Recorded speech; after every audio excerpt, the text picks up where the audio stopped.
So mga tol, matapos pong makansela ang laban ng Jake Paul versus Gervonta Tank Davis na magaganap sana noong November 14 sa Amerika, na-cancelled po ang laban na yan matapos sumatras itong si Tank Davis dahil nasangkot na naman ito sa reklamo sa pananakit ng kanyang ex-GF. So naghanap nga po ang team ni Jake Paul ng kapalit ni Tank Davis at may nakuha na po silang kapalit. Yan po ay walang iba kundi si former heavyweight world champion Anthony Joshua. Sumabog po ang balita kagabi lang mula dito sa Most Valuable Promotion. Sa post, opisyal na ang laban ni Jake Paul versus Anthony Joshua na gaganapin sa December 19 ngayong taon na ito at mapapanood po yan ng live sa Netflix. Kung ang laban dapat ni Jake Paul at Tank Davis ay isang exhibition, pero ibahin itong laban ni Jake Paul kay Anthony Joshua, tunay ang laban na yan sa professional at 8 rounder bout daw yan at 10 ounce na gloves ang gagamitin. So mukhang mapapalaban po si Jake Paul dito kay Anthony Joshua. Heavyweight pa naman ang labanan na yan. Mukhang lalabas na dihado itong si Jake Paul sa laban na yan.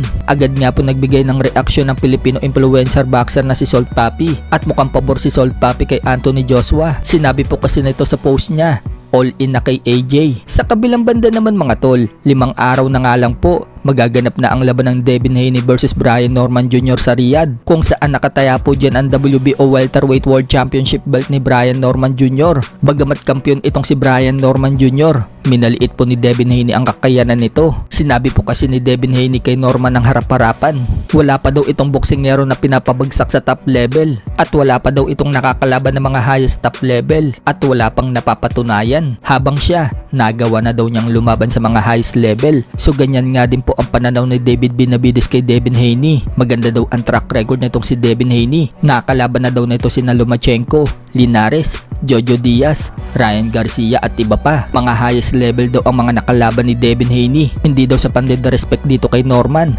Bagamat malakas daw itong si Norman, papabor daw siya dito kay Devin Haney na mananalo. Pero bantaan naman po ni Norman mga tol kay Devin Haney, wag daw itong tatayo sa harap niya at subukan lang daw ni Haney na gawin yan.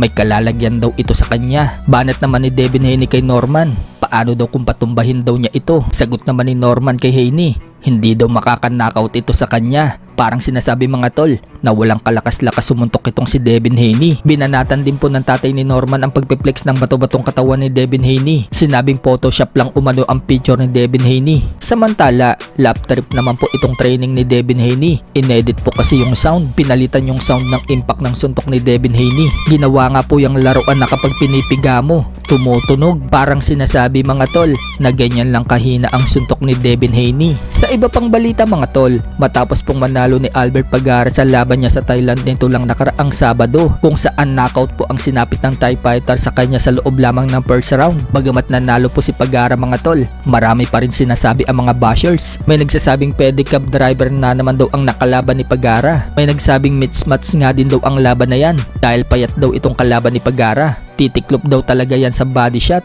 dahil napakanipis daw ng katawan. Pero sa kabila ng pambabash kay Pagara mga tol, walang paki si Pagara sa sinasabi ng iba. Sa halip, gagayahin pa ni Pagara itong si legend Manny Pacquiao at Nonito Donaire Jr. Sinabi ni Pagara mga tol, nalalaban pa din daw siya sa boxing hanggang sa maging 40 plus daw ang edad niya. Sa ngayon mga tol, may edad pa lang 31 si Pagara. So malayo-layo pa ang tatahakin ni Pagara sa boxing bago ito tuluyang magretiro.